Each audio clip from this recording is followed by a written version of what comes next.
আসসালামু আলাইকুম। শাওলিন কিচেনে সবাইকে স্বাগতম। আশা করি বন্ধুরা ভালো আছেন। আজকে আমি আপনাদের সাথে শেয়ার করব গরুর মাংসের কালো ভুনা।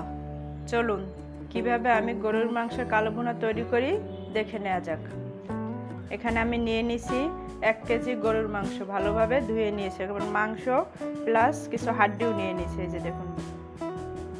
এর সাথে অ্যাড করে দিলাম 1 টেবিল চামচ আদা পেস্ট, 1 টেবিল চামচ রসুন পেস্ট, 1.5 টেবিল চামচ পেঁয়াজ পেস্ট।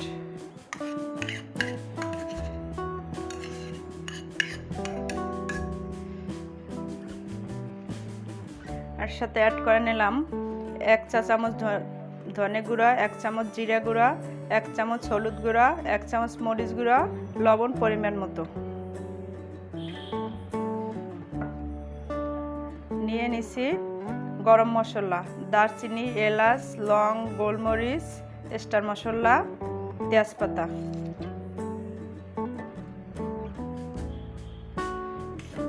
এর সাথে নিয়ে নিছি 1/2 কাপ পরিমাণ পেঁয়াজ বেরেস্তা।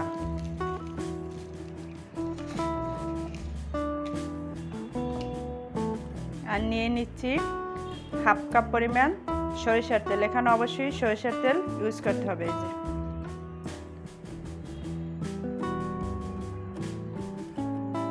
এখন এটাকে আমি ভালোভাবে মাখাই নেব, হাত দিয়ে মথে মথে মাখাই নেব, যাতে মাংসটা মশলা সব মিক্সড হয়ে যায়। দেখুন এই মশলাটাকে ভালোভাবে মিক্সড করতে হবে মথে মথে, যাতে মাংসের ভিতর মশলাগুলো সব ঢুকে যায়। এই যে আমার মাখানো শেষ। এখন এইটাকে ঢাকনা দিয়ে ঢেকে রেস্টে রাখবো 1 থেকে 1.5 ঘন্টা। চুলাটা অন করে হাই হিটে এটাকে আমি বসাই দিলাম। ঢাকনা দিয়ে ঢেকে এই যে 5 মিনিট অপেক্ষা করবো এটা থেকে পানি বের হওয়ার জন্য। দেখুন এই যে এটা 5 মিনিট জাল করার পর মাংস থেকে পানি বের হয়ে আসছে। এই যে দেখুন বন্ধুরা,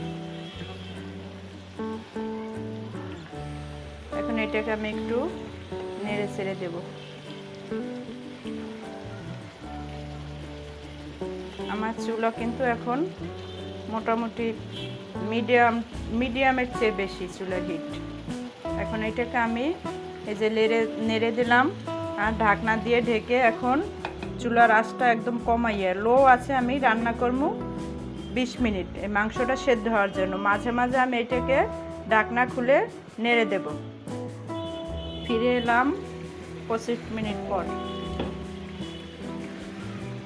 দেখুন মাংসটা সেদ্ধ হয়ে আসছে এবং মশলাও একদম কষানো শেষ। আমি কিন্তু এখানে আজকে কোনো এক্সট্রা পানি ইউজ করি নেই। মাংস থেকে যে পানিটা বের হয়েছে ওইটা দিয়েই মাংসটা সেদ্ধ করে নিলাম। এখন এইটাকে কাছে থেকে ভালোভাবে নেড়ে চেড়ে নিতে হবে, যাতে মশলাটা পুড়ে না যায়। দেখুন এইটার পুরো পানিটাই শুকিয়ে গেছে। এখন আমি এটার সাথে সামান্য পরিমাণে গরম পানি অ্যাড করব আর নেড়ে দেব। যাতে এই পানিটা আমি ইউজ করছি যাতে মশলাটা পুড়ে না যায়, সেই জন্য আমি এই পানিটা দিয়ে এটাকে এখন নেড়ে চেড়ে নেব।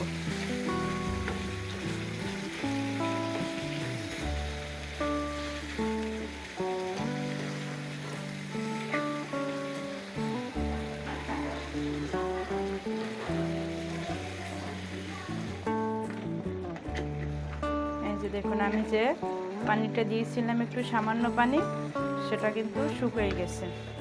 আবারও আমি একটু সামান্য পরিমাণ পানি অ্যাড করে নিই। আমি এই পানিটা দিতেছি যাতে মশলাটা পোড়া না লাগে, সেই জন্য। একইভাবে আমি আরও 4-5 বার এভাবে একটু একটু পানি দেব আর এই মাংসটাকে কষাইতে থাকবো। আর আসছে কোরবানিতে আপনারা যদি এই যে কালো ভুনাটা এভাবে তৈরি করে খান, অবশ্যই খেতে মজা লাগবে এবং খেয়ে দেখবেন কেমন মজা। এটাকে আমি এখানে নেড়েচেড়ে আবারও এটাকে পানিটাকে শুকিয়ে নেব। আবার কিছুক্ষণ পর আমি পানি অ্যাড করব। এভাবে আমি 5-6 বার একটু একটু করে পানি অ্যাড করব আর এই মাংসটাকে কষাতে থাকব। দেখুন এই যে মাংস কষানো শেষ। আমি আর একবার একটু পানি অ্যাড করলাম। এইবার আমার এই 5ম বার হলো পানি দেওয়া। আর একটু পানি দিয়ে আমি আর একটু সময় ধরে এটাকে কষিয়ে নেব।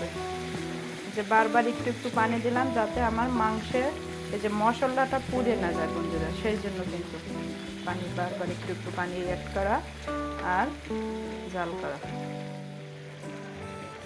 এই যে এটা আমার রান্না প্রায় শেষ। এখন এটার সাথে অ্যাড করে নিচ্ছি একটু গরম মশলা সামান্য পরিমাণ।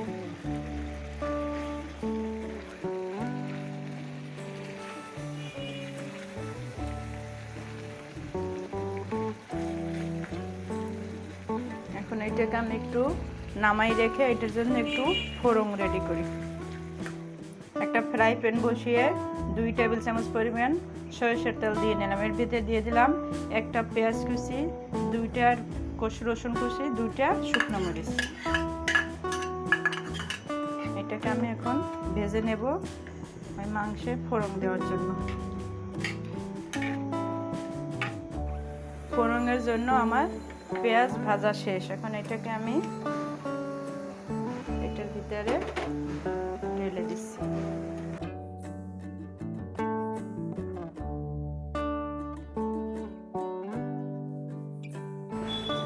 এটার সাথে নেড়ে চেড়ে মিক্সড করে নিচ্ছি।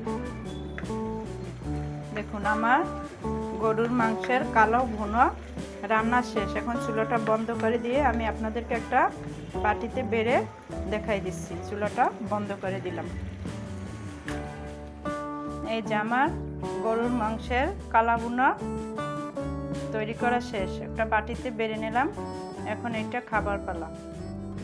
আসছে কোরবানিতে বন্ধুরা, আপনারা যদি বাসায় এই কালো ভুনা রেসিপিটি ট্রাই করে থাকেন তবে আমাকে কমেন্ট সেকশনে অবশ্যই জানাবেন।